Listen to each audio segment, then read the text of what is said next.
আমার সাংবাদিক পরিচয় বদলে হয়ে গেল আবৃত্তিকার। কথা বলবো, মানুষ আমার কথা টাকা দিয়ে কিনে নিবে। আবৃত্তিতে আসার শুরুটা বেশ করুণ গল্প বলা যায়, কারণ আমি তো একদম অজপাড়া গায়ে বেড়ে ওঠা। আমার জন্ম, পড়াশোনা সব কিছুই আমার গ্রামে নেই। নাটোরে আসলে এমন গ্রামে আমার বাড়ি, ওই গ্রাম থেকে আবৃত্তি নিয়ে কাজ করা এরকম সো টাফ। তো ছোটবেলা থেকেই রেডিও শোনা হতো, রাজশাহী বেতার শুনতাম। রাজশাহী বেতার শোনার ফলে ওই ইচ্ছে হতো আর কি যে আমি ওইভাবে কথা বলবো। একটি বিষয় হলো, আমি ছোটবেলায় খুবই তোতলা ছিলাম। এখন আমার কথা আটকে যায় অনেক সময়। তোতলানোর কারণে আমি বুলিং এর শিকার হতাম। অনেকেই অনেক কথা বলতো, আমার আত্মীয় স্বজন থেকে শুরু করে পাড়া প্রতিবেশী, বন্ধু বান্ধব সকলেই বলতো। একদিন বেশ রাগ হয় এটা নিয়ে, আমি তখন ক্লাস 7-এ পড়ি। তো রাগ হয় যে মানুষ কেন এত আমাকে নিয়ে আলোচনা সমালোচনা করে, আমি এমন কিছু করব। আসলে ওই সময় চিন্তা ছিল এটা। তো ধীরে ধীরে শুনতাম, রেডিও শোনা হতো আমার।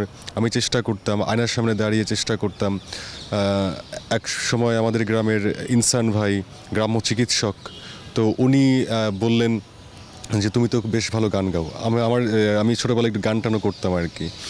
তুমি তো খুব ভালো গান গাও, তুমি শিল্পকলায় চলো, আমি তোমাকে ভর্তি করে দিয়ে আসছি, তুমি সেখানে গান শিখবা, আবৃত্তি শিখবা।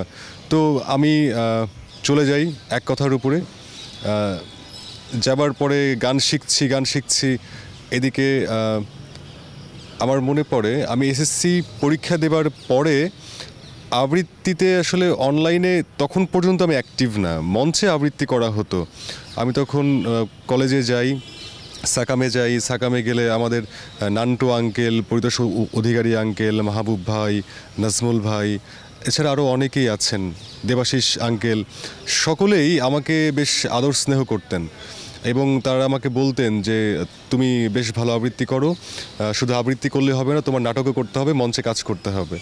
তো ওনাদের হাত ধরেই মূলত আমার মঞ্চে ওঠা ভালো করে ওইভাবেই চলছিল। আরেকটি কথা বলতে হয়, আমি নাটোরের স্থানীয় পত্রিকা কাজ করতাম। ওই সময়ে কাজ করার সুবাদে অনেকের সাথে আমার পরিচয় হয়।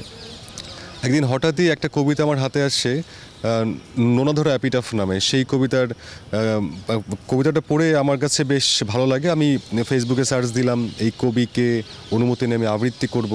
হ্যাঁ ফাইন, আমি অনুমতি নিলাম, আমি আবৃত্তি করলাম। তো কবি নাজনীন নাহার আপুর লেখা সেই নোনাধরা অ্যাপিটাফ কবিতাটি আবৃত্তি করবার পরে আমার সাংবাদিক পরিচয় বদলে হয়ে গেল আবৃত্তিকার।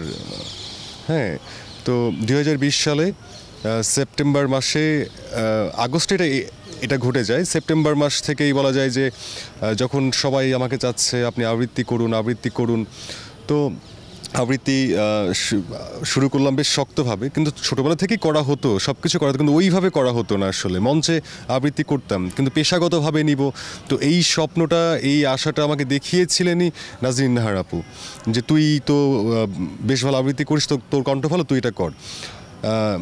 তো ওনার ওই কবিতার পরেই আমাকে হাজার হাজার কবি, বলা যায় যে হাজার হাজার সাহিত্যমনা মানুষ যারা, তারা আমাকে অনুসরণ করতে শুরু করেন। অনেকেই আমাকে অনেক কিছুই মনে করেন, আসলে আমি কোনো কিছুই না, আমি শুধু চেষ্টা করছি এতটুকুই।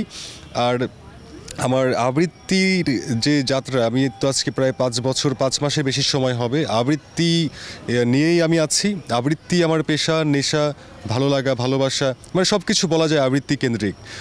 এখন অনেকেই আবার ধরুন আমার এই আবৃত্তিটাকে সহজভাবে নেয় না, আবার অনেকেই সহজভাবে নেয়।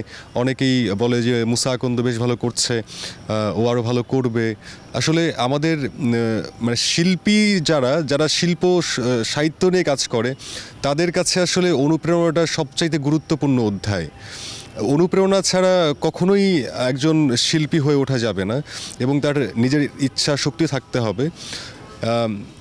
আমি অনেক মানুষের কাছ থেকে অনুপ্রেরণা পেয়েছি। আজকে যে আপনি এসছেন, ধন্যবাদ। আমি তো মূলত আবৃত্তি করি।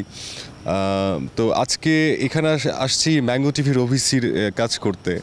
আমি সচরাচর ওভিসিতে কাজ করি না, কিন্তু আমাদের বড় ভাইয়ের সাথে বেশ ভালো সম্পর্ক আমার, তিনি বলা মাত্রই আমি এখানে চলে এসেছি। তো এই তো কাজ করছি, ইচ্ছে আছে আরও অনেক কাজ করব। দেশে দেশে সবার সাথে দ্য নিউজ।